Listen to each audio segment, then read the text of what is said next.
আমি এবার নবনিযুক্ত মাননীয় প্রধানমন্ত্রী জনাব তারেক রহমানকে মঞ্চে আসন নেওয়ার জন্য অনুরোধ জানাচ্ছি।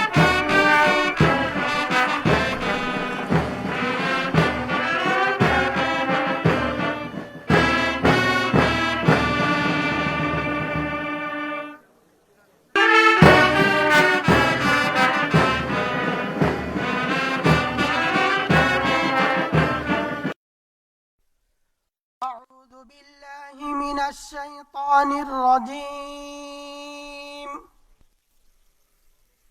بسم الله الرحمن الرحيم.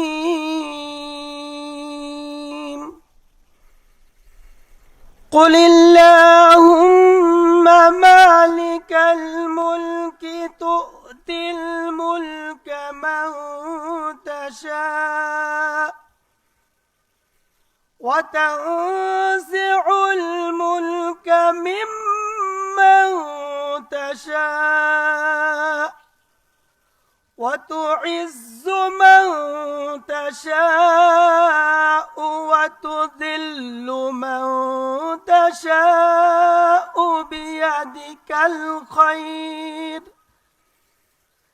إنك على كل شيء قدير.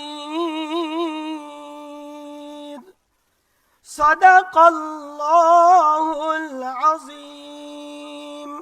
12 ফেব্রুয়ারি 2026 তারিখে অনুষ্ঠিত ত্রয়োদশ জাতীয় সংসদ নির্বাচনের ফলাফলের ভিত্তিতে গণপ্রজাতন্ত্রী বাংলাদেশের সংবিধানের 56 অনুচ্ছেদের 3 দফা অনুযায়ী রাষ্ট্রপতি ত্রয়োদশ জাতীয় সংসদের সংখ্যাগরিষ্ঠ সদস্যের আস্থাভাজন সংসদ সদস্য জনাব তারেক রহমানকে গণপ্রজাতন্ত্রী বাংলাদেশ সরকারের প্রধানমন্ত্রী পদে নিয়োগ দান করেছেন। আমি এখন নবনিযুক্ত মাননীয় প্রধানমন্ত্রী জনাব তারেক রহমানকে অনুগ্রহপূর্বক রাষ্ট্রপতি মহোদয়ের নিকট প্রধানমন্ত্রী পদের শপথ ও গোপনীয়তার শপথ গ্রহণ করার জন্য সবিনয় অনুরোধ জানাচ্ছি। নবনিযুক্ত মাননীয় প্রধানমন্ত্রীর শপথ পাঠ পরিচালনা করার জন্য রাষ্ট্রপতি মহোদয়কে বিনীত অনুরোধ জানাচ্ছি। বিসমিল্লাহির রহমানির রহিম। বিসমিল্লাহির রহমানির রহিম। আমি সশ্রদ্ধ চিত্তে তারেক রহমান সশস্ত্র চিত্রে শপথ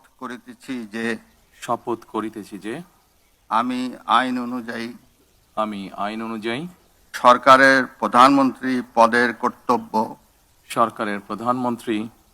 কর্তব্য বিশ্বস্ততার সহিত পালন করিব। আমি বাংলাদেশের প্রতি অকৃত্রিম বিশ্বাস ও আনুগত্য পোষণ করিব। আমি সংবিধানের রক্ষণ সমর্থন ও নিরাপত্তা বিধান করিব। আমি ভীতি বা অনুগ্রহ অনুরাগ বা বিরাগের বশবর্তী না হইয়া সকলের প্রতি আইন অনুযায়ী যথাবিহিত আচরণ করিব। এবার মাননীয় প্রধানমন্ত্রীর গোপনীয়তার শপথ পাঠ পরিচালনা করার জন্য রাষ্ট্রপতি মহোদয়কে বিনীত অনুরোধ জানাচ্ছি। আমি তারেক রহমান সশস্ত্র চিত্রে শপথ করিতেছি যে সরকারের প্রধানমন্ত্রী রূপে যে সকল বিষয় আমার বিবেচনার জন্য আনিত হইবে বা যে সকল বিষয় আমি অবগত হইব তাহা প্রধানমন্ত্রী রূপে যথাযথভাবে আমার কর্তব্য পালনের প্রয়োজন ব্যতীত প্রত্যক্ষ বা পরোক্ষভাবে কোনো ব্যক্তিকে জ্ঞাপন করিব না বা কোনো ব্যক্তির নিকট প্রকাশ করিব না। ধন্যবাদ। মাননীয় প্রধানমন্ত্রীকে পদের শপথ ও গোপনীয়তার শপথ স্বাক্ষর করার জন্য এবং স্বাক্ষর শেষে নির্ধারিত আসন গ্রহণ করার জন্য বিনীত অনুরোধ জানাচ্ছি।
গণপ্রজাতন্ত্রী বাংলাদেশ সরকারের প্রধানমন্ত্রী হিসেবে দায়িত্ব গ্রহণের জন্য আপনাকে আন্তরিক অভিনন্দন জানাচ্ছি স্যার।